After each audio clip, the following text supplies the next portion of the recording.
Good morning friends. अब हम शुरू कर रहे हैं आज बहुत ही इंपॉर्टेंट ऑडिट का subject, that is audit code, that is the report, audit report. तो जैसा कि आप जानते हो सेक्शन 227(1) जो राइट ऑफ द ऑडिटर बताता है कि सारी इंफॉर्मेशन लेने का राइट है, ऑडिटर्स को एक्सप्लेनेशन लेने का राइट है, फ्री एम्बियंस का राइट है उसको।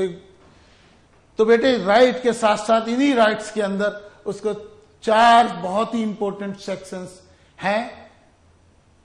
हालांकि ये राइट्स भी है लेकिन ये बेसिकली उसके फंक्शंस ड्यूटी की तरह से राइट हैं।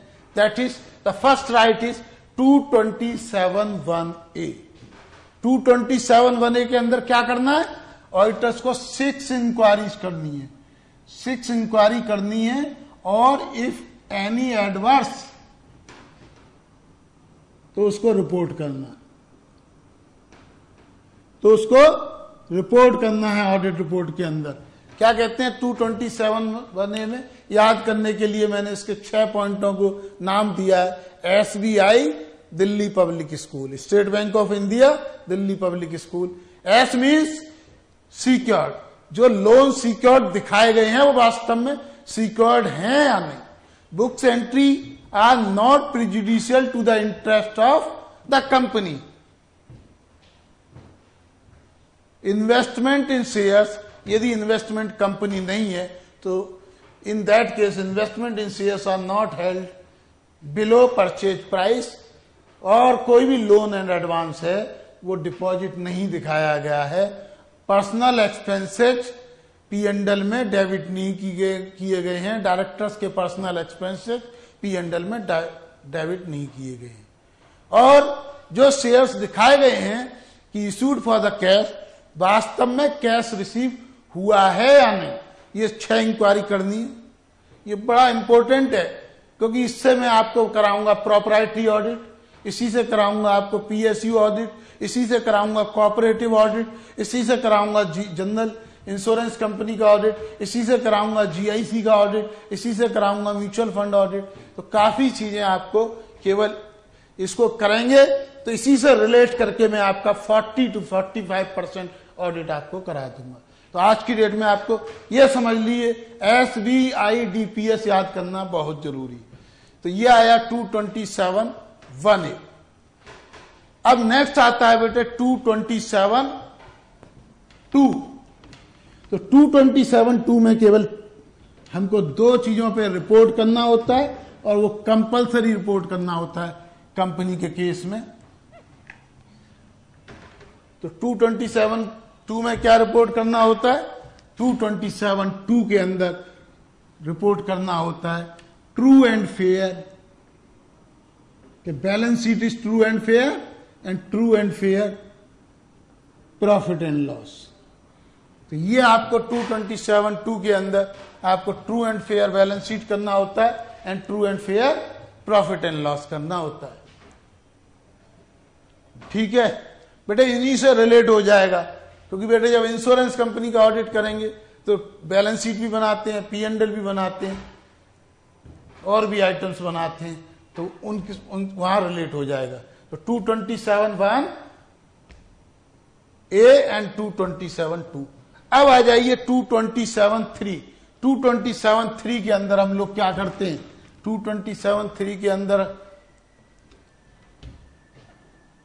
227(3) के अंदर बेटे हमको 8 इंक्वायरी करनी होती है। क्या करनी होती है? 8 इंक्वायरी। उसको हमने नाम दिया है IEEE ABCD। याद करने के लिए सीरियल नंबर थोड़ा इधर से इधर कर दिया है, बी नीचे होना चाहिए था, लेकिन याद करने के लिए IEEE ABCD। IEEE में के all the required information and explanation have been obtained. तो पहली इंक्वायरी, पहली रिपोर्ट इसको करनी होती है कि क्या जो रिक्वायर्ड इंफॉर्मेशन एंड एक्सप्लेनेशन हैं वो ऑडिटर्स ने ऑब्टेन कर ली हैं या नहीं। Second, proper books of accounts have been maintained और not. Proper books of accounts as required by law has been kept और नॉट। थर्ड थिंग बेटे उसको करना होता है कि जो ब्रांच की रिटर्न्स हैं, branch returns have been incorporated in the financial statement. क्या ब्रांच की रिटर्न्स इनकॉर्पोरेट कर ली गई हैं या नहीं। और नेक्स्ट उसको करना होता है books are in agreement with financial statement. जो बुक्स हैं यानी financial statements are in agreement with the books of account, यानी दोनों टैली हो रहे हैं, बुक्स एंड फाइनेंशियल स्टेटमेंट्स। ये इसको इंक्वायरी करनी होती है। नेक्स्ट हमको देखनी होती है whether all the accounting standards, जो अकाउंटिंग स्टैंडर्ड्स हैं ये कंप्लाई कर लिए गए हैं या नहीं। ये बेटे सबसे नीचे आता है, लेकिन ABCD के हिसाब से हमने जितनी भी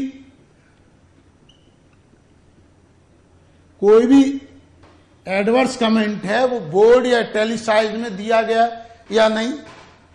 नेक्स्ट हमको करना पड़ता है बेटे, एक सेस लगाया गया था, ब्लड बैंक था। ये ब्लड बैंक का मतलब 441 442 के अंदर सीका एक्ट के अंदर ऐसा लगाया गया था कि हर कंपनी से 0.005% ऑफ इस टर्नओवर से लेके 0.001% तक ये लिया जाएगा, जिसका यूज बीमार कंपनियों को यानी सिक कंपनियों को राहत देने के लिए लिया जाएगा। तो वो सेस लगाया था। तो सेस हालांकि अभी तक वो नोटिफाई नहीं हुआ है कि सेस का रेट, बाकी एक्ट में प्रोविजंस हो गया था, तो हमें सेस के बारे में रिपोर्ट करना होता है। नेक्स्ट हमको करना होता है कि none of the directors are disqualified, none of the director under section 274(1)G। तो बेटे हमको क्या क्या करना है, 227(1)A के अंदर हमको करना है। 227(1)A के अंदर हमको क्या करना है, 6 इंक्वायरी करनी है। SBI DPS, security, books in book entries, investment, deposits, personal expenses and shares issued for consideration other than cash। Next is 227(2) के अंदर हमको 2 inquiry, true and fair, and 227(3) के अंदर हमको 8 इंक्वायरी। अब हमारा आता है 227(4)A।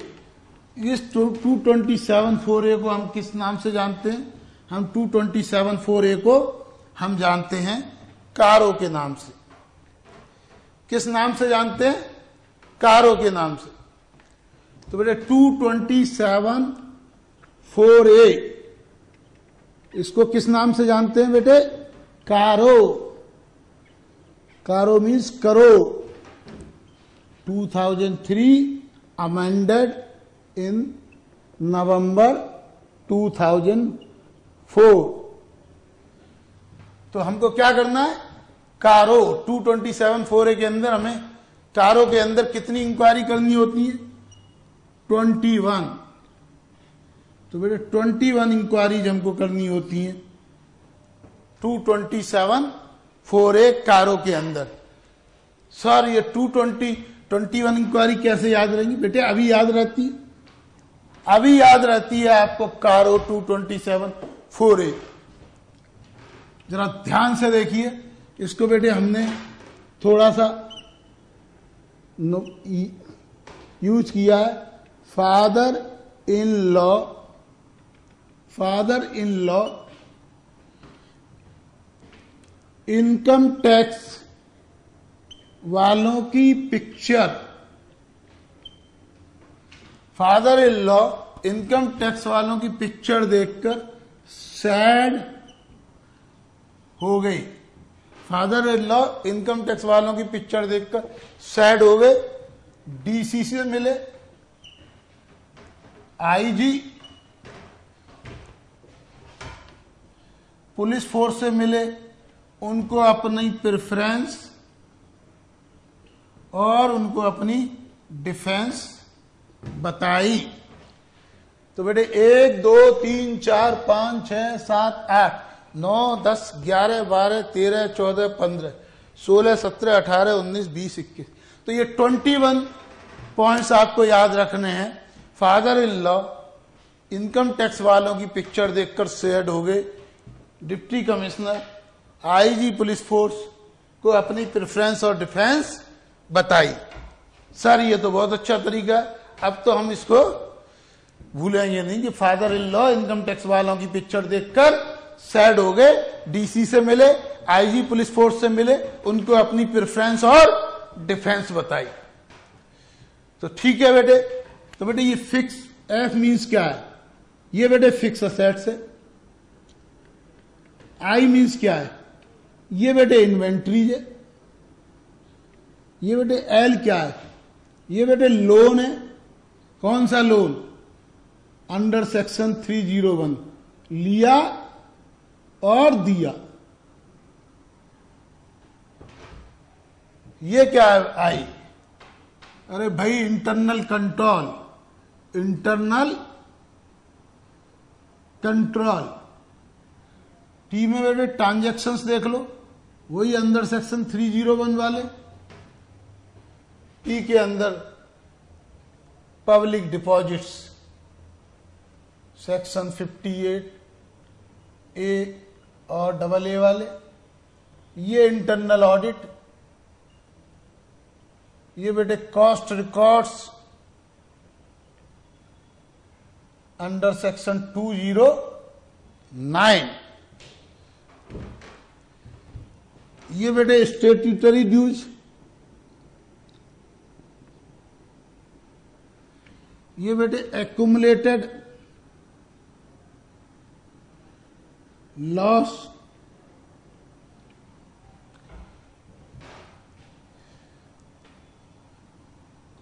ये डिफॉल्ट फाइनेंशियल इंस्टीट्यूशन बैंक। इसमें बेटे documentation docs of loan against pledge loan given.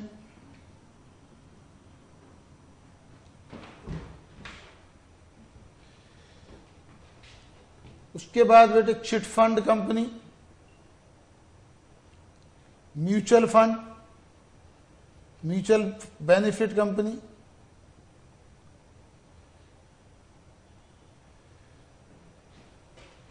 फिर क्या होता है?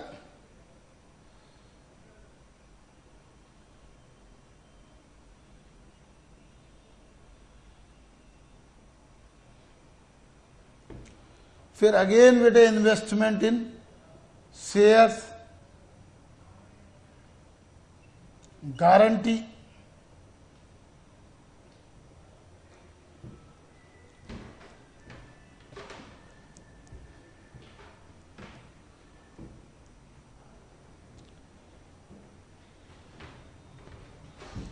Purpose of term loan,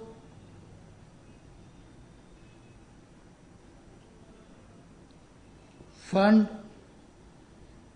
short term versus long term, preferential allotment. फिर वही अंडर सेक्शन 301 डिवेंचर्स के केस में बेटे हमने चार्ज वगैरह क्रिएट कर दिया है या नहीं। And use of issue and fraud. बेटे ये 21 को आपको बिल्कुल दिमाग के अंदर रट लेना है, क्योंकि ये 21 को यूज आपको केवल कारों के अंदर नहीं करना, ऑडिट के लिए नहीं करना। ये मैं आपको इस तरह कराऊंगा कि सारा ऑडिट आपका इस 21 पॉइंट से होगा। चाहे वो इन्वेंट्री का ऑडिट आ जाए, चाहे वो फिक्स असेट्स का ऑडिट आ जाए, चाहे वो लोन का ऑडिट आ जाए, चाहे इंटरनल ऑडिट पे आ जाए, हर जगह आपको इन सब प्रोविजंस का यूज करना है। साथ में प्रॉपर्टी ऑडिट में, पीएसयू ऑडिट के अंदर क्या क्या प्रॉपर्टी, ये सब चीजें आपको यूज करनी होंगी। तो इसलिए बेटे इन पॉइंट्स को आपको बिल्कुल अच्छी तरह याद कर लेना है।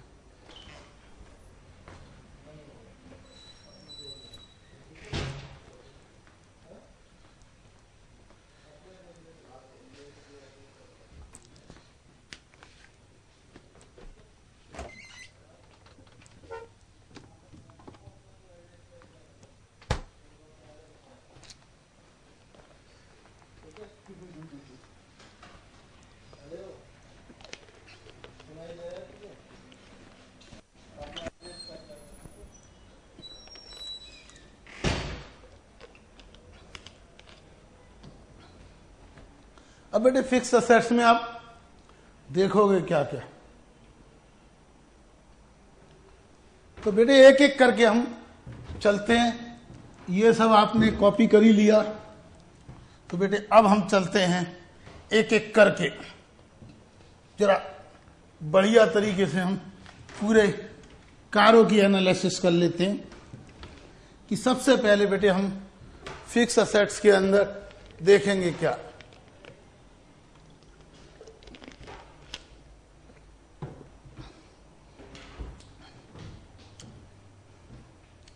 तो बेटे फिक्स असेट्स की हमको क्या देखनी है, क्वांटिटी देखनी है, लोकेशन देखनी है कि एक एक असेट्स कितनी हमारे पास हैं, और हमको क्या देखनी है, क्वांटिटी, लोकेशन, फिजिकल वेरिफिकेशन,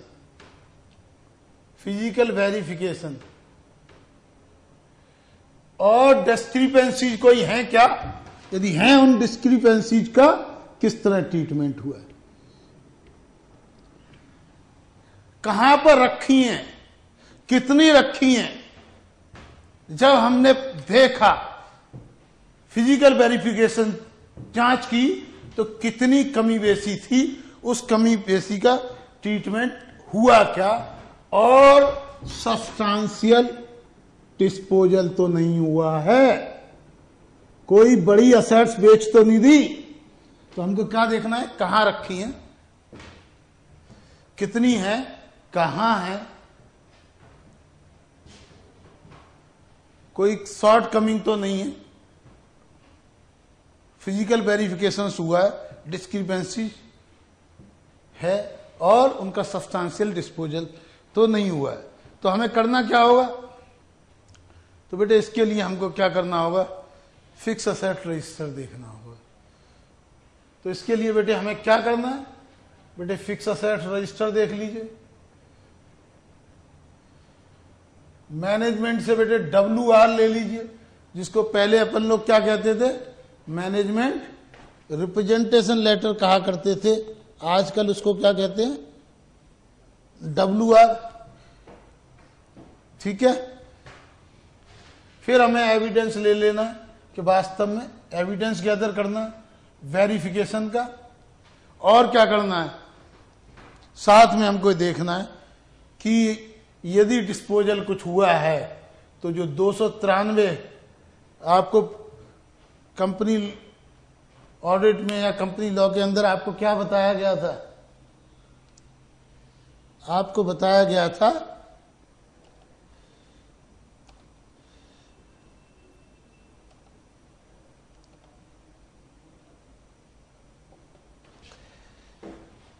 कि बेटे 293 बने के अंदर क्या होता है कि बेटे जब भी सब्सटेंशियल डिस्पोजल है तो केवल जनरल बॉडी मीटिंग कर सकती। तो हमें फिक्स असेट्स के केस में क्या क्या देखना है, क्वांटिटी देखनी है, लोकेशन देखना है, physical verification, discrepancy, substantial location, substantial disposal. तो बेटे ये हमको देखना है फिक्स असेट्स के केस में कि हमारे केस के अंदर प्रॉपर रिकॉर्ड्स रखे गए हैं या नहीं। तो बेटे इसके लिए हमको याद क्या क्या रखना है, बेटे आप समझिए सेक्शन 293 तो हमने बता ही दिया, AS 10 आपको याद आ ही रहा होगा, AS 10, AS 6 भी आप देख सकते हैं, ठीक है, और AS 24। तो बेटे 293 प्लस AS10 AS6 ये चारों चीजों आपको देखनी है जब आपको करना है पहला पॉइंट फादर इन लॉ का। अब नेक्स्ट आ जाइए जिसको हम कहते हैं इन्वेंट्री। इन्वेंट्री में क्या देखोगे बेटे? इन्वेंट्री के अंदर जो सबसे इंपॉर्टेंट चीज इन्वेंट्री के अंदर हमको देखनी होती है वो इन्वेंट्री का रेगुलर इंटरवल पर या रीजनेबल इंटरवल पर फिजिकल वेरिफिकेशन। रीजनेबल इंटरवल पर फिजिकल वेरिफिकेशन, और इस फिजिकल वेरिफिकेशन का जो साइज है दैट इज एडिक्वेट। इन्वेंट्री में फिजिकल वेरिफिकेशन देखना है, एडिक्वेट रिकॉर्ड देखना है, उसके अलावा हमको देखना है प्रॉपर रिकॉर्ड्स।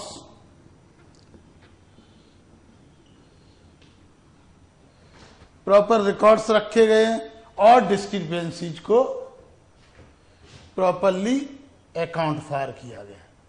डिस्क्रिपेंसीज को प्रॉपरली अकाउंट फॉर किया गया है, ये हमको देखना है इन्वेंट्रीज के अंदर। तो इसके लिए अपन क्या देखेंगे? फिजिकल वेरिफिकेशन का डॉक्यूमेंटेशन। क्या डॉक्यूमेंटेशन?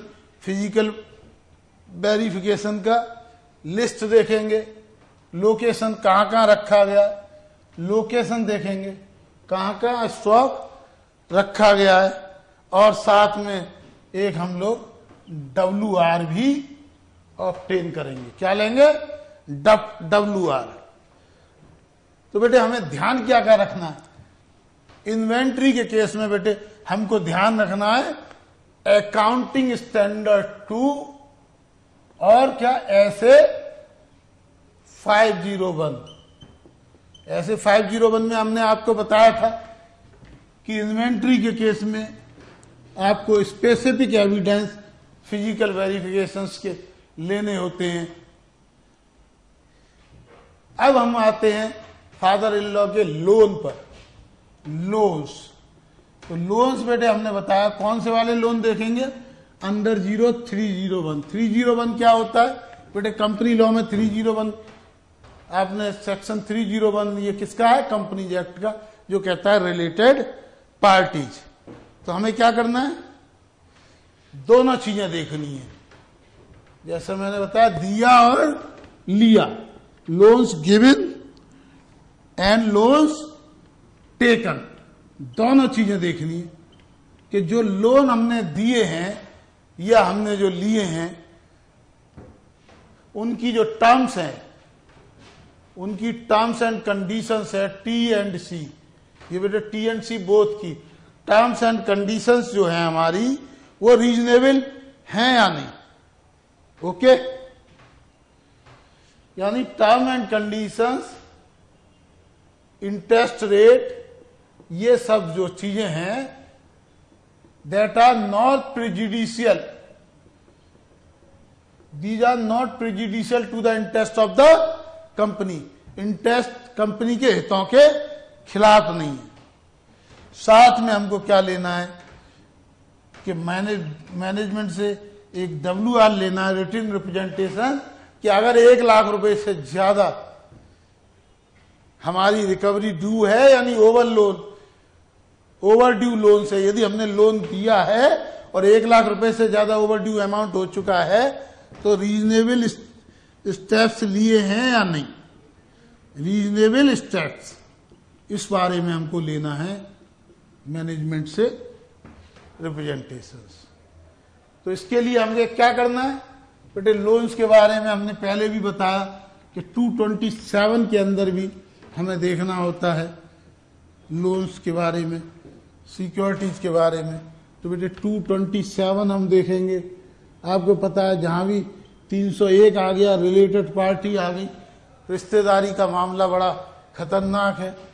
295, 295 तो अपन नहीं देखेंगे इस केस में, 297 देख लेंगे, 299 देखेंगे।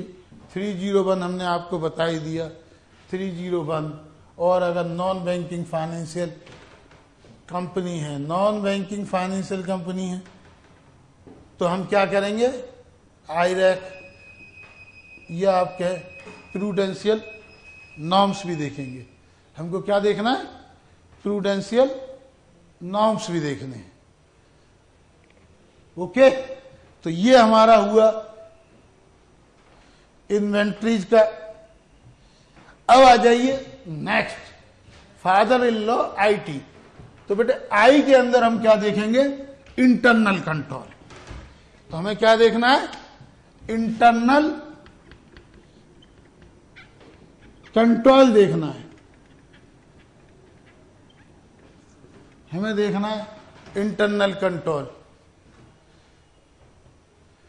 तो इंटरनल कंट्रोल की एडिक्वेसी देखनी है। क्या देखनी है, एडिक्वेसी। इंटरनल कंट्रोल की एडिक्वेसी देखनी है। एडिक्वेसी इंटरनल कंट्रोल की किस किस बारे में देखनी है बेटा, तीन ही मेन काम होते हैं, इन्वेंट्री के बारे में, फिक्स असेट्स के बारे में, इन्वेंट्री के बारे में देखनी है, हमको देखनी है फिक्स असेट्स के बारे में, और हमें देखनी है sale of goods and services. Sale of goods and services हमको देखनी है। इंटरनल कंट्रोल एडिक्वेसी इन्वेंट्री के बारे में, फिक्स असेट्स के बारे में, sale of goods and services, ठीक है। और हमको देखनी है कोई मेजर वीकनेस है, if there is any major weakness, तो उस मेजर वीकनेस को हटाने का क्या तरीका, मेजर वीकनेस के लिए क्या स्टेप्स लिए गए।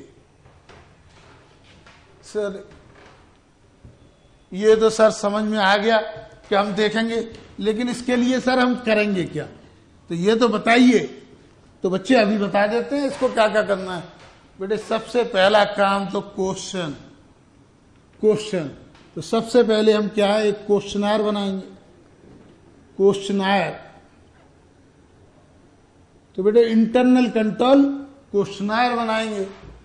और क्या करेंगे, दूसरा हम बेटे क्या करेंगे, WR लेंगे कि क्या क्या स्टेप्स टेकन किए गए हैं, और इंटरनल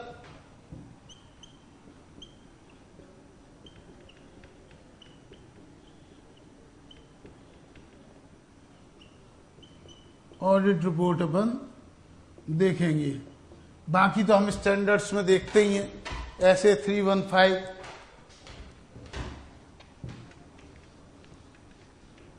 के अंदर identifying and assessment of the risk. तो ये सारा काम अपने को। अब बेटे नेक्स्ट पैरा आता है, पैरा 4 5। इस पैरा 4 5 क्या है, कॉन्ट्रैक्ट्स। तो बेटे कॉन्ट्रैक्ट्स कौन से, ये कॉन्ट्रैक्ट्स हैं जिसको हमने कहा ट्रांजेक्शन, सॉरी कॉन्ट्रैक्ट्स कह देते हैं। ये कौन से हैं, ये भी बेटे सेक्शन 301 वाले, यानी जो भी रिलेटेड पार्टी से ट्रांजेक्शन्स हैं या कॉन्ट्रैक्ट हैं या अरेंजमेंट हैं, तो हमें ये देखना है, इनकी सबकी हमको डिटेल्स लेनी है कि कौन कौन से ऐसे हमारे ट्रांजेक्शन्स हैं, और इनकी प्राइस देखनी है कि प्राइस रीजनेबल है या नहीं। रीजनेबल देखनी है, प्राइस डिटेल्स देखनी है, रीजनेबल प्राइस देखनी है। तो इसके लिए हमें क्या करना है, डॉक्यूमेंटेशन के लिए तो बेटे हमें 301 का रजिस्टर देखना है। एक रजिस्टर रखना पड़ता है बेटे, आपने कंपनी लॉ के अंदर पढ़ा होगा 301 का रजिस्टर अंडर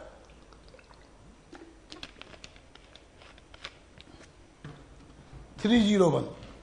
तो हमें क्या करना है, 301 के अंदर अपना रजिस्टर देखना है, रजिस्टर अंडर 301। रजिस्टर देख लेते हैं। एक बेटे इस तरह के एग्रीमेंट के लिए फॉर्म 224A फाइल करना होता है, उस फॉर्म को देख लेते हैं। फिर डिटेल्स देख लेते हैं, जो स्टेटमेंट बनाना पड़ता है हमको 301 के अंदर। तो बेटे 301 के स्टेटमेंट को देख लेते हैं, और देख लेते हैं कि उसकी वास्तव में मार्केट रेट चल क्या रही है, prevailing rate in the market, prevailing rate, market में क्या क्या इसका रेट चल रहा है, और साथ में WR ले लेंगे मैनेजमेंट से कि भाई जो प्राइस है वो रीजनेबल है। तो हमें क्या देखना है बेसिकली, जब भी रिलेटेड पार्टी का मामला है 301 देखना है, और जैसा आपको बताया AS 18 तो अपन देखेंगे ही देखेंगे, प्लस ऐसे 550 भी देख लेंगे। और बेटे आजकल तो टैक्स ऑडिट के अंदर भी बेटे क्या है, वो भी by the way tax audit का भी क्लॉज नंबर 18 ही है, 40A2 भी स्पेसिफाइड पर्संस। तो ये हमारे को सारे इश्यूज देखने होंगे किसके अंदर, कॉन्ट्रैक्ट्स के अंदर। सर ये तो हम सब देख लेंगे, लेकिन और क्या क्या देखना है। तो बेटा डिपॉजिट्स में हमको क्या देखना है, नेक्स्ट आ जाता है पब्लिक डिपॉजिट्स। तो पब्लिक डिपॉजिट्स में बेटे हमको देखना क्या है, हमें पब्लिक डिपॉजिट में देखना है 58A और 58AA, जो बेटे आपने सेक्शंस पढ़े होंगे, public deposit and public deposit from the smaller depositors, और RBI के डायरेक्टिव्स। क्या RBI के डायरेक्टिव्स क्या है, उसके अलावा कई बार CLV के या national NCLT company law tribunal, इन सबके डायरेक्शंस है क्या, 58A, 58AA, RBI, CLV and NCLT। ठीक है, इन सब के लिए अपने को क्या करना होगा, इस सब के लिए हमें देखना होगा कि क्या क्या हमने ROC के पास रिटर्न फाइल की है। तो डॉक्यूमेंटेशन क्या क्या चेक करोगे बेटे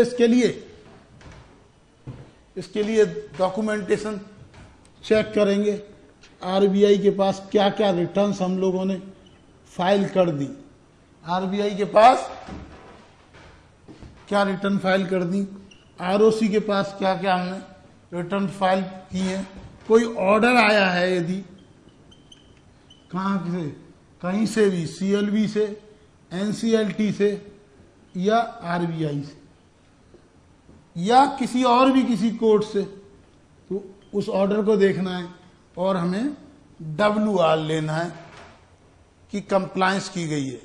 तो बेसिकली इसके अंदर दो सेक्शंस हमको मेन देखने हैं, सेक्शन 58A एंड 58AA। तो ये हमको देखना है डिपॉजिट्स के अंदर।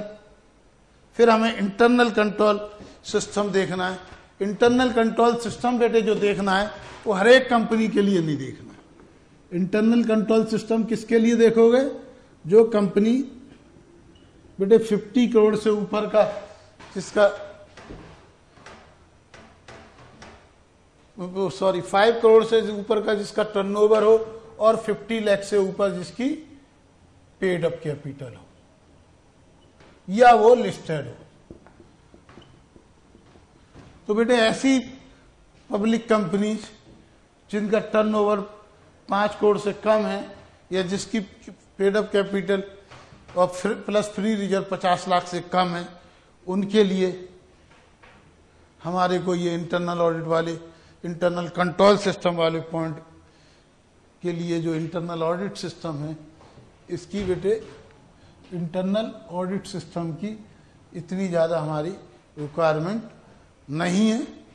ये जो 5 करोड़ का टर्नओवर हम देखेंगे, ये पिछले 3 सालों का एवरेज कंजिक्यूटिव टर्नओवर अपन देखेंगे। इसका डॉक्यूमेंटेशन हमको ऑर्गेनाइजेशन चार्ट बनाएंगे, इंटरनल ऑडिट रिपोर्ट देखेंगे और बेटे ऐसे 610 को ध्यान में रखेंगे। ये बेटे हमारा हो गया। Next is the cost records.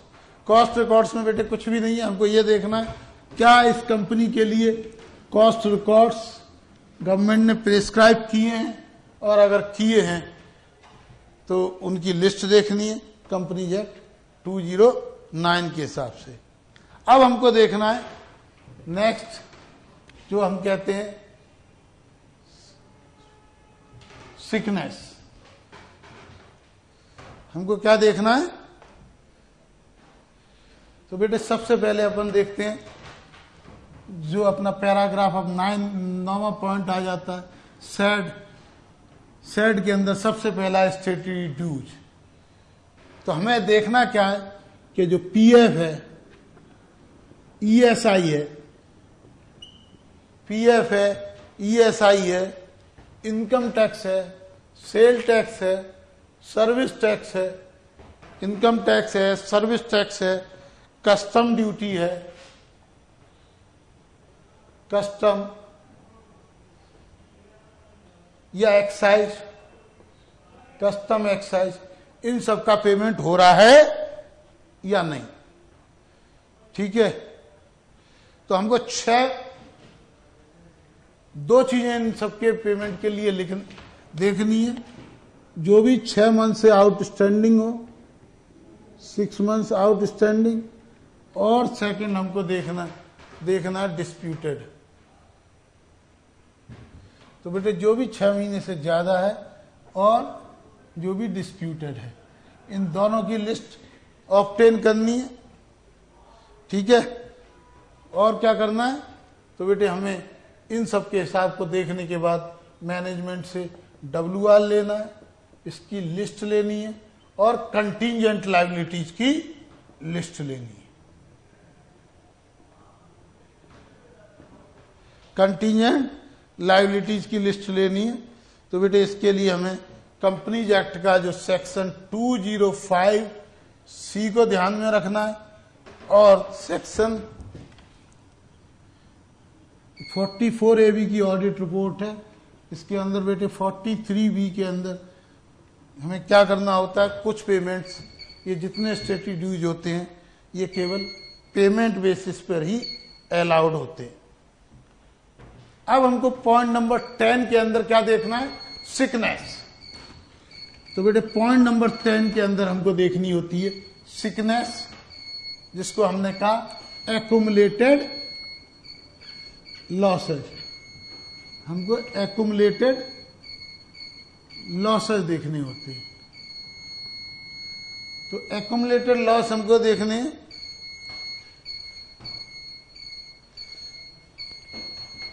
बेटे ये हमको केवल तब देखना होता है जब कंपनी 5 साल से ज्यादा पुरानी है। Company not less than 5 years। यदि 5 साल से ज्यादा पुरानी कंपनी है और उसके 50% से ज्यादा एक्युमुलेटेड लॉस है, और उसको करंट में, साथ में इसका करंट ईयर और प्रीवियस ईयर्स में एक्युमुलेटेड लॉसेज हैं, तो ये हमको सबको देखना है। क्या देखना है, current year plus previous year के अंदर एक्युमुलेटेड लॉसेज। तो हमको इसके अंदर क्या देखना है, कंपनीज एक्ट का सेक्शन 229A, ये बेटे हमको और देख लेना है, तो हमारा काम कंप्लीट हो जाता है। अब हमको देखना है साइड का नेक्स्ट पार्ट डी। डी के अंदर हमको क्या देखना है, default, default in repayment,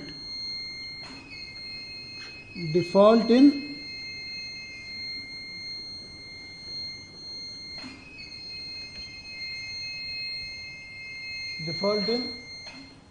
repayment. हमें क्या देखना है, डिफॉल्ट इन रीपेमेंट। तो कोई भी फाइनेंशियल इंस्टीट्यूशंस है तो हमें डिफॉल्ट क्या देखना है, किसी भी फाइनेंशियल इंस्टीट्यूशन का, बैंक का या डिवेंचर्स का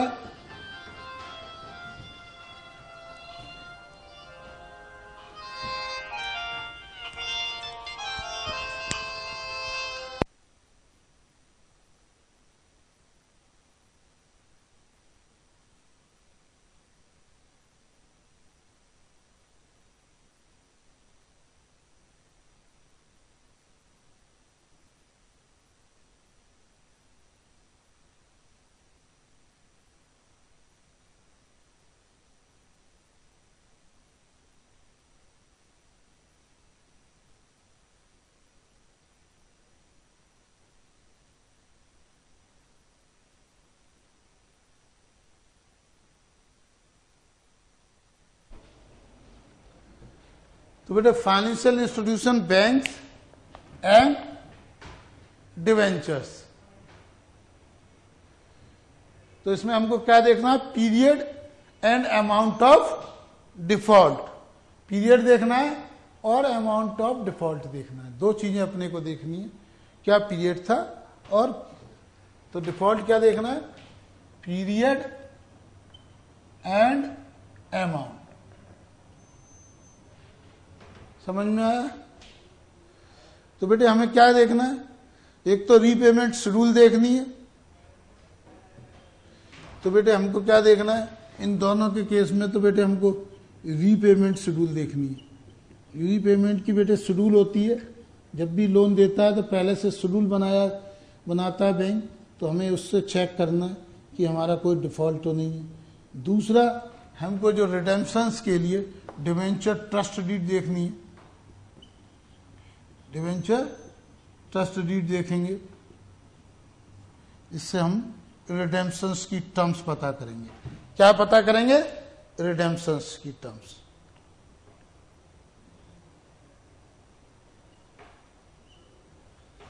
तो ये हमको पता करना है डिफॉल्ट इन रीपेमेंट के केस में, ठीक है? क्योंकि बेटे इसके अंदर हमारे को डिफॉल्ट एंड रीपेमेंट के केस में सेक्शन 372A ध्यान में रखना है। जो डिप गाइडलाइंस थी या सेबी की जो गाइडलाइंस है, उनको भी बेटे हमको ध्यान रखना है। अब आ जाइए, यदि हमने कोई लोन्स दिए हैं,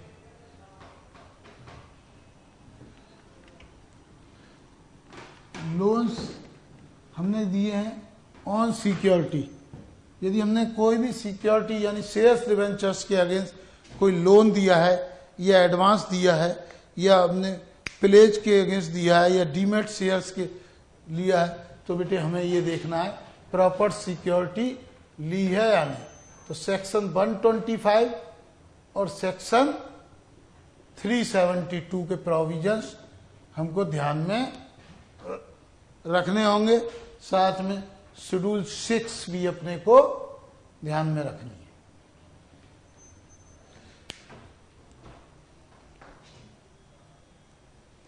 अब आ जाइए next, chit fund company. Chit fund company के केस में हमको क्या देखना है? बेटे चिट फंड कंपनी होती क्या है?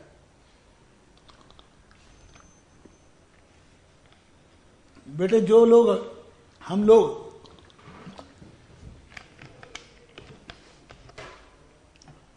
चिट फंड कंपनी क्या होती है?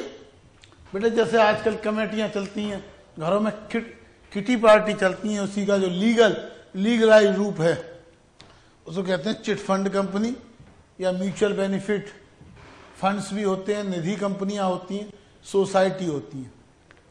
तो हमें यह देखना है कि चिट फंड कंपनीज के केस में, निधि कंपनीज के केस में, चिट फंड कंपनीज के केस में, निधि कंपनीज के केस में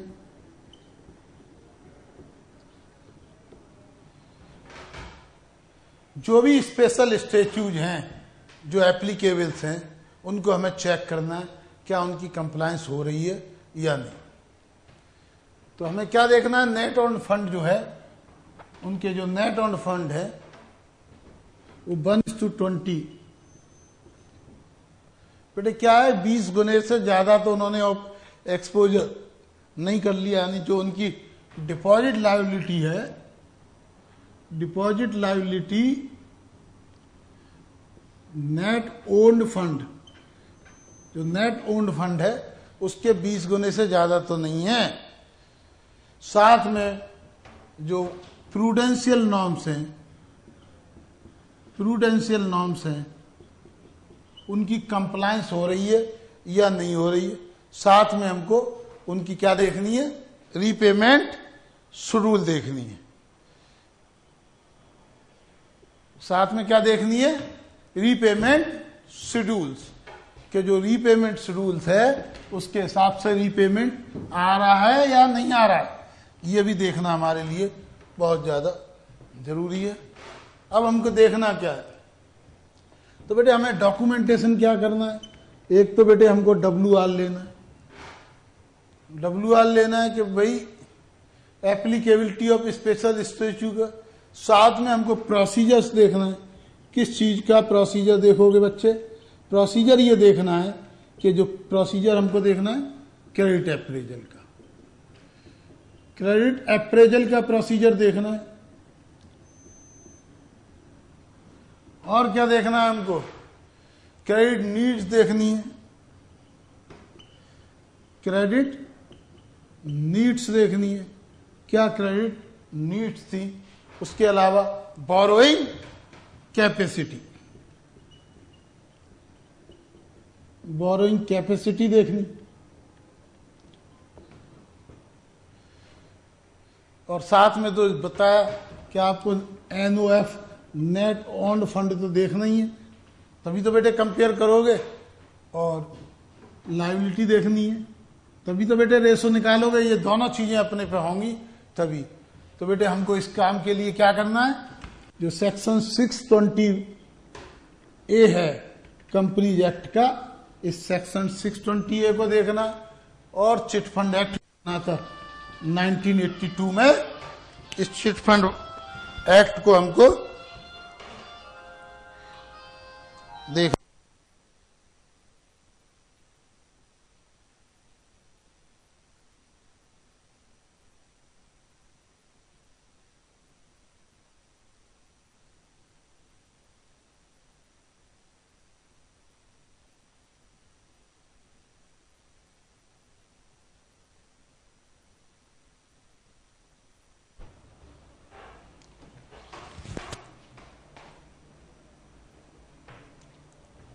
अब आ जाइए नेक्स्ट पॉइंट, यदि कंपनी हमारी शेयर्स में डील कर रही है, कंपनी डीलिंग इन शेयर्स, यदि कंपनी शेयर्स में डील कर रही है तो हमें क्या क्या देखना है।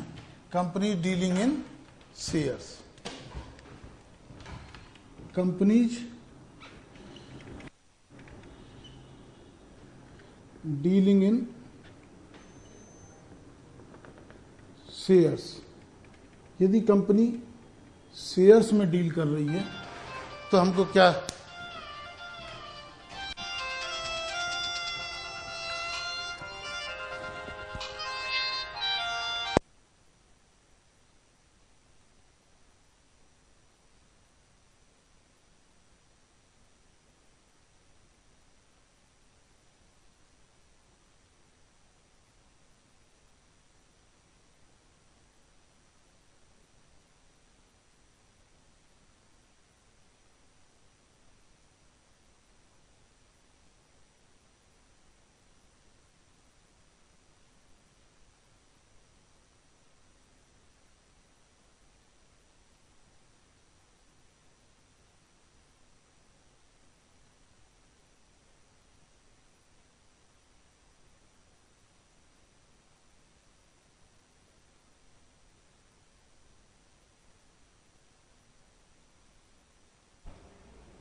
तो बेटे यदि कंपनी डीलिंग इन शेयर्स है तो हमारे को क्या कहता है, 14 नंबर जो हमारा पॉइंट है वो क्या कहता है कि हमको ये देखना है कि हमारी टाइमली रिकॉर्डिंग हो रही है या नहीं। जो भी एंट्रीज हैं वो टाइमली रिकॉर्डिंग होना जरूरी है। क्या होना है, टाइमली रिकॉर्डिंग, ठीक है। और दूसरा हमको बेटे सेक्शन 49 जो है कंपनीज एक्ट का, कि जो सिक्योरिटी है ओन नेम में होनी चाहिए। क्या, हमारे अपने नेम के अंदर सिक्योरिटी होनी चाहिए।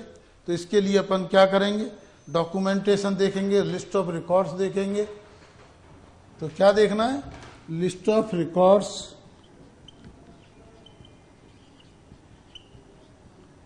और बेटे डीमेट का रिकॉर्ड्स देखेंगे, ठीक है। हमारे को कंपनीज एक्ट का सेक्शन 49 के साथ साथ अकाउंटिंग स्टैंडर्ड 13 को कंप्लाई करना है। अब तो बेटे 30, 31 एंड 32 भी आ गए हैं, उनको भी हमें थोड़ा ध्यान देना।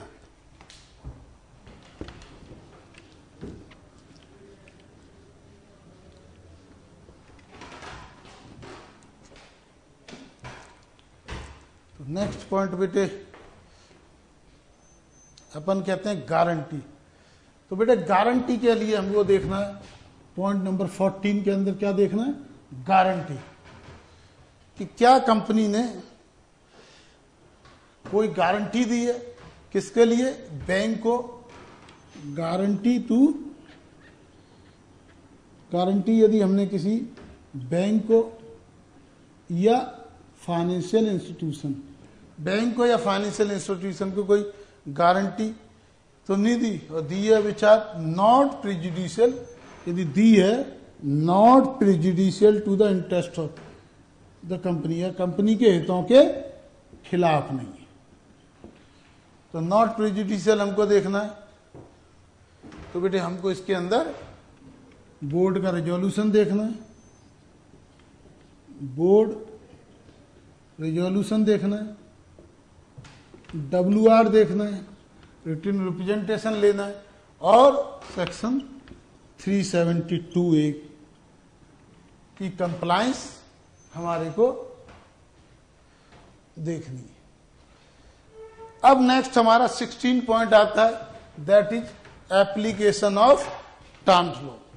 बेटे यदि कंपनी ने कोई लोन लिया है तो वो लोन उसी पर्पज के लिए यूज हो रहा है जिस पर्पज के लिए लिया है। तो हमें क्या देखना है, टर्म लोन के बारे में देखना है कि term loan is applied for the purpose for which it is obtained. तो बेटे हमें लिस्ट लेनी है लोन्स की, बोर्ड रिजोल्यूशन लेना है, लिस्ट लेनी है, बोर्ड का रिजोल्यूशन लेना है, BOD रिजोल्यूशन, और हमको क्या लेना है, साथ में हमें सैंक्शन लेटर देखना है। और बेटे हमें जो 227(1)(a) के अंदर जो रिक्वायरमेंट थी वो भी देखनी है कि लोन्स का जो loans have not been shown as deposits.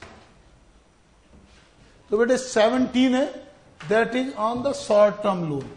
यदि हमने शॉर्ट टर्म लोन लिया है तो हमें यह देखना है कि वो शॉर्ट टर्म यदि लॉन्ग टर्म के लिए तो यूज नहीं हो रहा है, short term is not use for the long term.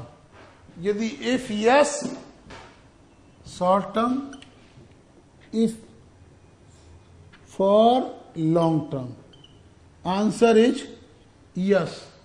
तो हमें क्या करना है, तो उसके नेचर बताना है और अमाउंट बताना है। नेचर भी बता दीजिए और अमाउंट भी बता दीजिए। अब आ जाइए प्रेफरेंशियल। बेटे 301 से पीछा नहीं छूट रहा है अपना, जो रजिस्टर में रिश्तेदारी का मामला ही ऐसा होता है एक बार। तो बेटे 301 के अंदर यदि हमने उन पार्टियों को जो 301 रजिस्टर में हैं, यानी रिलेटेड पार्टियां हैं, उनको यदि हमने कोई प्रेफरेंशियल अलॉटमेंट किया है, प्रेफरेंशियल अलॉटमेंट किया है शेयर्स का, तो हमें यह देखना है कि जो इशू प्राइस है, जिस प्राइस पे इशू किया है, issue price is not prejudicial to the interest of the company. तो लिस्ट ऑफ द कंपनी करना है, list of company, board resolution, list of company करना है, बोर्ड रिजोल्यूशन करना है, वैल्यूएशन रिपोर्ट करना है, वैल्यूएशन रिपोर्ट, ये तीनों चीजें अपन देखना है, देखेंगे। अब आ जाइए पॉइंट नंबर 19। 19 के अंदर बेटे हमको क्या करना है, डिवेंचर्स की सिक्योरिटी देखनी है। Security for debentures. 19 के अंदर हमको डिवेंचर्स की सिक्योरिटी देखनी।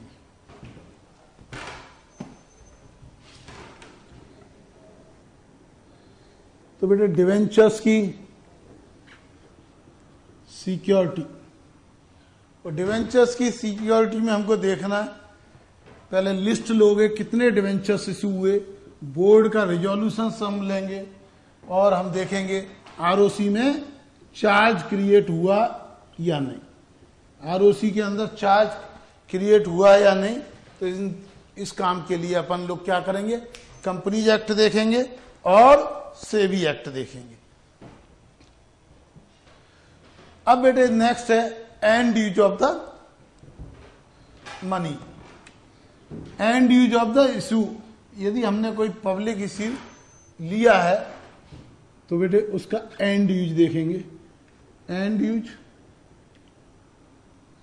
तो बेटे ये हमारा क्या हो गया, एंड यूज किस चीज का, of public issue, public issue का। तो बेटे इसके लिए हमको प्रोस्पेक्टस देखना है और WR हमको रिटन रिप्रेजेंटेशंस मैनेजमेंट से लेना है। सबसे लास्ट जो हमें करना है, यदि कोई फ्रॉड हमको नॉलेज में आया तो बेटे हम लोग जो रिपोर्ट क्वालिफाई करते हैं वो तो अलग चीज है, लेकिन इसके अंदर 21 के अंदर हमें ये देना है कंपल्सरी कि फ्रॉड कोई नोटिस हुआ है, यस और नो। यदि यस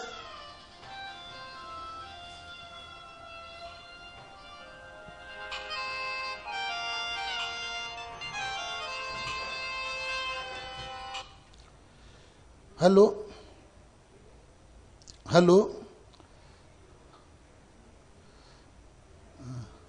तो कल ही ले लेना, आज हो नहीं पाया वो एक्चुअली, क्या है ना बैंक में कुछ प्रॉब्लम हो गई। एक्चुअली मैं वो किया था, वो थोड़ी सी लापरवाही हो गई, लेट पहुंचा थोड़ा, है ना। हाँ ठीक ठीक ठीक, सॉरी है ना एक्चुअली। हाँ बस मैंने कहा सॉरी एक्चुअली लेट हो गया वो। ठीक ठीक ठीक। तो बेटे फ्रॉड हो गया, यस और नो, ठीक है। तो बेटे क्या कहते हैं, तो बेटे यदि यस है तो क्या nature and amount involve is to be indicated. तो इसका डॉक्यूमेंटेशन क्या करोगे, list of debenture issued, board resolution और क्रिएशन हमको देखना है। और अपने को बेटे सबसे इंपॉर्टेंट बेटे अपने को पढ़ाया ऐसे 240। तो ये आपके 21 पॉइंट बहुत ही इंपॉर्टेंट हुए। तो बेटे आप हमने को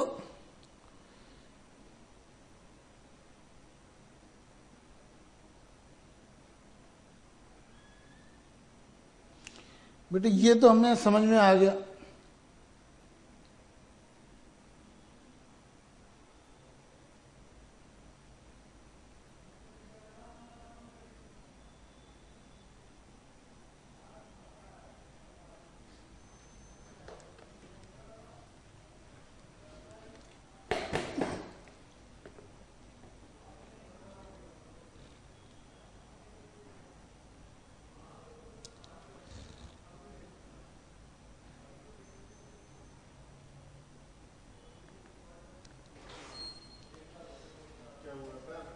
हैं बस कर रहा हूँ, हैं पानी पी लिया है।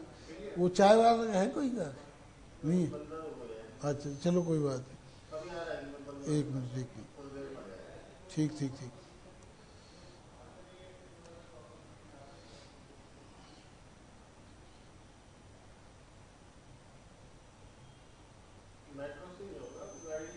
नहीं मेट्रो से, क्या टाइम हो गया, अच्छा अच्छा अच्छा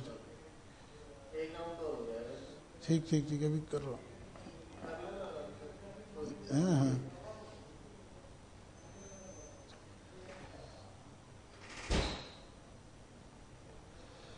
अब हमको ध्यान में क्या रखना है कि इसका मैनर क्या होगा। यदि कोई ऑर्डर एग्जेम्प्ट होता है, जैसा कि आपको मैंने बताया कि banking companies, insurance companies, section 25 companies और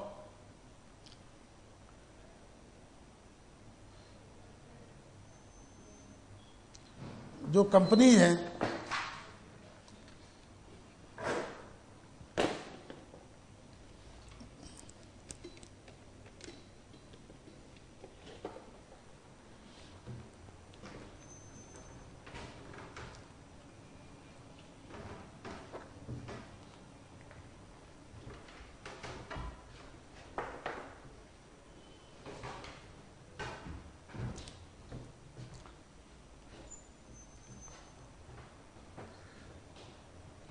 तो बेटे अब हम आपको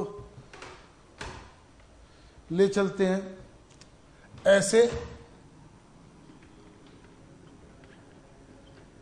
300 के अंदर। ऐसे 300 है क्या? ऐसे 300 है ऑडिट प्लानिंग। क्या है? Audit planning. Audit is always to be plan. Audit क्या करना है? प्लान करना है। ऑडिट में ऐसा नहीं कर सकते जैसा कि शोले पिक्चर की तरह से आधे इधर जाइए आधे उधर जाइए बाकी मेरे पीछे आइए। ऑडिट के अंदर क्या होता है? Audit planning is compulsory. Audit planning, तो ऑडिट प्लानिंग के लिए क्या? ऑडिट प्लान करना होता है। तो ऑडिट प्लानिंग के लिए सबसे पहले बेटे दो तरह के ऑडिट होते हैं। एक होता है इनिशियल ऑडिट और एक होता है रेकरिंग ऑडिट। तो बेटे इनिशियल ऑडिट होता क्या है और रेकरिंग ऑडिट होता क्या है? इनिशियल ऑडिट वो ऑडिट होता है जो हम फर्स्ट टाइम ऑडिट कर रहे हैं, और रेकरिंग ऑडिट वो होता है जो हम कंटिन्यूअस ऑडिट कर रहे हैं, यानी कई साल से ऑडिट करते चले आ रहे हैं, दैट इज रेकरिंग ऑडिट। और इनिशियल ऑडिट क्या है? जो ऑडिट हम फर्स्ट टाइम कर रहे हैं। तो फर्स्ट टाइम के अंदर हमें करना क्या है? इनिशियल ऑडिट के अंदर, यानी फर्स्ट टाइम के अंदर सबसे पहले हमको एक एक्स्ट्रा रिक्वायरमेंट है कि हमें जो पुराने ऑडिटर है उससे एक एनओसी लेनी है इनिशियल ऑडिट की। क्या लेनी है? इनिशियल ऑडिट की। उससे पुराने ऑडिटर से क्या लेना है? नो ऑब्जेक्शन सर्टिफिकेट लेना है। रेकरिंग ऑडिट के अंदर हमको पुराने ऑडिटर से कोई लेने की जरूरत है नहीं। लेकिन बेटे दोनों ही केसेस के अंदर हमें क्या करना होता है? सबसे पहले कुछ प्रीलिमिनरी इशू होते हैं। तो प्रीलिमिनरी इशू बेटे होते क्या हैं? प्रीलिमिनरी इशू होते हैं बेटे ऐसे 200, ऐसे 210 और ऐसे 220। तो ऐसे 200 के हिसाब से हम ऑब्जेक्टिव एंड स्कोप डिसाइड करते हैं। ऐसे 210 के हिसाब से हम ये देखते हैं whether we should accept it और not, whether certain preconditions are existed which are required for the purpose of the audit. और ऐसे 220 के अंदर हमारे को क्या करना है? क्वालिटी कंट्रोल एस्पेक्ट्स देखने होते हैं। ये सबसे पहले हम तीनों चीज की प्लानिंग करते हैं, ऐसे 200, ऐसे 210 और ऐसे 220 की। ये हमको प्लानिंग करनी होती है। तो ये तीनों चीजें अपने को प्लान करनी है, ऑडिट प्लान। तो इसको कहते हैं प्रीलिमिनरी प्लान। अब सेकंड होता है बेसिकली प्लानिंग, कि जब प्रोसेस स्टार्ट होती है तो बेटे आपने सुना होगा बैटल हमेशा क्या लड़ी जाती है? बैटल हमेशा हेडक्वार्टर में जीती जाती है, हालांकि उसको इंप्लीमेंट किया जाता है बैटल फील्ड पर। इसी तरह ऑडिट क्या है? ऑडिट शुरू होता है हेडक्वार्टर से। तो ऑडिट के लिए सबसे पहला काम हम करेंगे जो प्री वर्क होगा, जिसको कहते हैं हम ओवरऑल स्ट्रेटेजी का। तो बेटे ओवरऑल स्ट्रेटेजी कहां से शुरू होगी? ये ओवरऑल स्ट्रेटेजी हमारी शुरू होगी हमारे ऑफिस से। तो हमारे ऑफिस में होगा क्या? हमारे पास क्या होगा? क्लाइंट की फाइल होगी। तो फाइल के हिसाब से हम ऑडिट का ऑब्जेक्ट्स देखेंगे, क्या ऑब्जेक्ट्स है, क्या स्कोप है, क्या नेचर ऑफ वर्क है,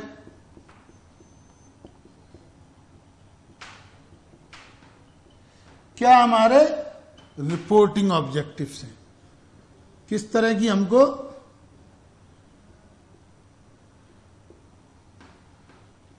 रिपोर्ट्स देनी है, क्या हमारे ऑब्जेक्ट्स हैं, क्या नेचर ऑफ वर्क है, क्या स्कोप है, क्या हमारे रिपोर्टिंग ऑब्जेक्ट्स हैं। उसके अलावा हमको देखेंगे क्या, किस तरह की हमारी अभी तक क्लाइंट के साथ बातचीत हुई है, यानी nature, extent and timings of the communications. Nature, extent and timings. क्या नेचर है, क्या एक्सटेंट है एंड क्या टाइमिंग्स ऑफ कम्युनिकेशन। ये हमको नेचर, टाइमिंग्स एंड कम्युनिकेशंस देखना है। नेक्स्ट हमारे को क्या देखना है, उन सबके बेसिस पे हम मोटा मोटा क्या करेंगे, we will make a broad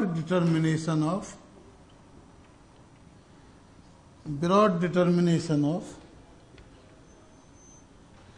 मोटा मोटा आइडिया फिक्स कर लेंगे किस चीज का, of nature, extent and timing.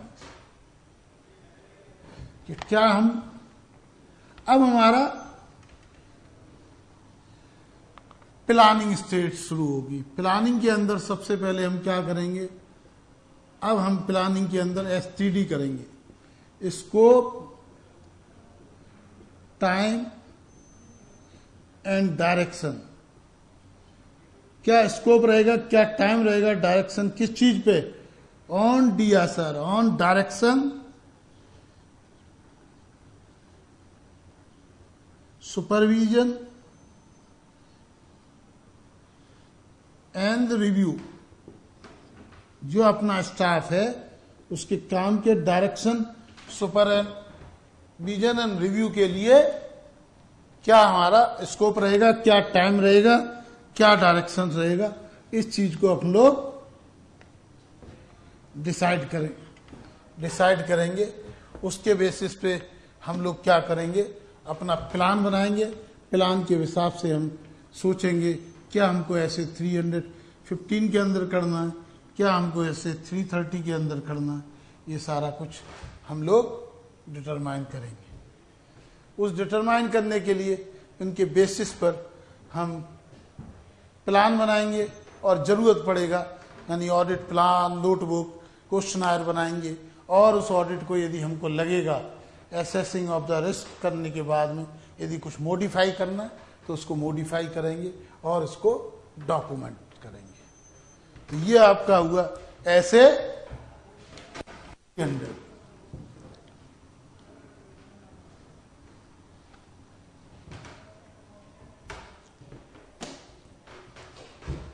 अब आप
गुड मॉर्निंग फ्रेंड्स। तो बेटे आप लोगों की बार बार रिक्वायरमेंट थी कि ऑडिटिंग स्टैंडर्ड के साथ साथ अकाउंटिंग स्टैंडर्ड्स भी बताए जाएं। तो मैं सबसे पहले आज लेने जा रहा हूं अकाउंटिंग स्टैंडर्ड 9। बड़ा इंपॉर्टेंट है क्योंकि ये रेवेन्यू रिकॉग्निशन, रेवेन्यू रिकॉग्निशन कि हम रेवेन्यू को रिकॉग्नाइज करेंगे कैसे, हमें क्या करना है, हाउ टू रिकॉग्नाइज रेवेन्यू। तो रेवेन्यू क्या होता है, तो बेटे दो तरह के रेवेन्यू होते हैं, एक होते हैं बेटे ऑर्डिनरी और एक होते हैं बेटे नॉट ऑर्डिनरी। तो बेटे जो नॉट ऑर्डिनरी है इनसे ये डील नहीं करता। ऑर्डिनरी में बेटे क्या क्या होता है, बेटे सेल ऑफ गुड्स होती है, सेल ऑफ गुड्स होती है, और क्या होता है, सर्विसेज होती हैं, रेंडरिंग ऑफ सर्विसेज होती हैं, और अनअर्न्ड इनकम जैसे इंटरेस्ट रॉयल्टी वगैरह होती हैं। ये तीन तरह की बेटे इनकम जो होती हैं, जो कि ऑर्डिनरी होती हैं, इनमें हम डील करते हैं। लेकिन नॉट ऑर्डिनरी कौन कौन सी होती हैं बेटे, जैसे कंस्ट्रक्शन से रिलेटेड, कंस्ट्रक्शन हो गया, हायर परचेज हो गया, कंस्ट्रक्शन हो गया बेटे, हायर परचेज हो गया, या लीजिंग भी कह लो बेटे, हायर परचेज हो गया, लीजिंग हो गया, गवर्नमेंट ग्रांट हो गई, गवर्नमेंट ग्रांट हो गई, या इंश्योरेंस के कॉन्ट्रैक्ट हो गए, इंश्योरेंस कॉन्ट्रैक्ट। तो CGHI इनमें ये AS9 डील नहीं करता है। AS9 क्या करता है, या तो माल सेल करिए, सेल ऑफ गुड्स, या इंटरेस्ट। ठीक है। अब बेटे हमको रेवेन्यू की डेफिनेशन, ये तो हमको पता लग गया दो तरह से, ऑर्डिनरी से आता है, लेकिन रेवेन्यू की डेफिनेशन है क्या। रेवेन्यू की डेफिनेशन दो तरह से दी हुई है। AS9 क्या कहता है, एज ए प्रिंसिपल और एज एन एजेंट। आप रेवेन्यू किस तरह कमाते हो, दो तरह से, एज ए प्रिंसिपल और एज ए प्रिंसिपल यानी और एज एन एजेंट। प्रिंसिपल की तरह कमाते हो और एजेंट की तरह से। प्रिंसिपल के तरह से कराते हो तो आपको क्या होता है, कंसीडरेशन क्या मिलता है भाई, जो भी कैश मिलता है, ग्रॉस कैश मिलता है, ग्रॉस कैश इनफ्लो, रिसीवेबल मिलता है, और ग्रॉस कैश जो हमारे डेटर्स होते हैं, रिसीवेबल्स एंड अदर्स।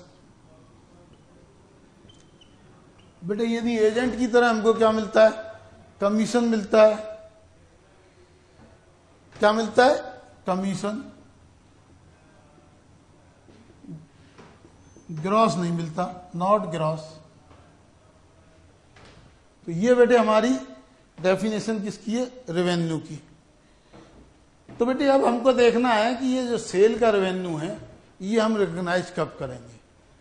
तो बेटे हमें सेल ऑफ गुड्स एक्ट हम लोगों ने पढ़ा हुआ है, CPT लेवल पे भी और IPCC लेवल पे भी। सेल ऑफ गुड्स क्या होता है, तो बेटे सेल के गुड्स के लिए क्या, सेल के लिए सेल कब होती है, transfer of the property. Transfer of property, कौन सी property, transfer of property in goods, किसके लिए, फॉर कैश या for price, for price. Price के लिए transfer of property in goods for price, या दूसरी तरह से कहें transfer risk and rewards. Transfer क्या करता है, रिस्क एंड रिवार्ड्स।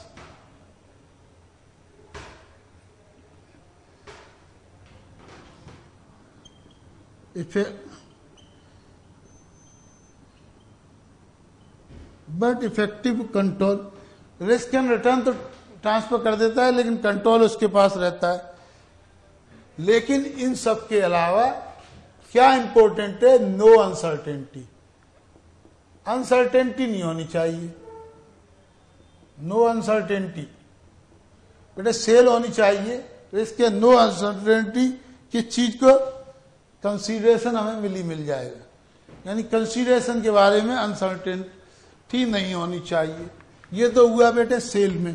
सेल में समझ में आ गया बेटे, या तो आपकी प्रॉपर्टी ट्रांसफर हो या रिस्क एंड रिवार्ड ट्रांसफर हो, और हमें उसके पैसे मिलने की रीजनेबल सर्टेनिटी हो।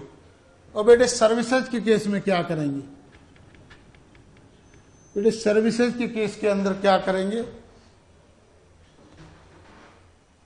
तो सर्विसेज के केस में भी तो बेटे एक ही कंडीशन है। बेटे सर्विसेज के केस में ये है नो अनसर्टेनिटी।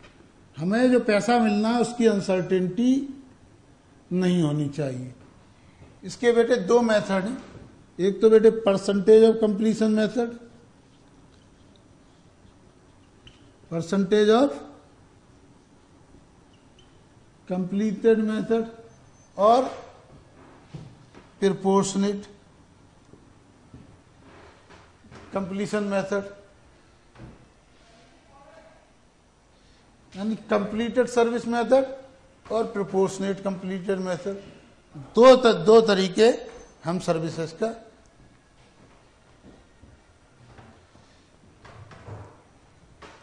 अब बेटे नेक्स्ट आ गया जो बेटे यदि हमें थर्ड इनकम क्या बोलती है? Use of enterprises resources. तो इसके अंदर भी क्या है?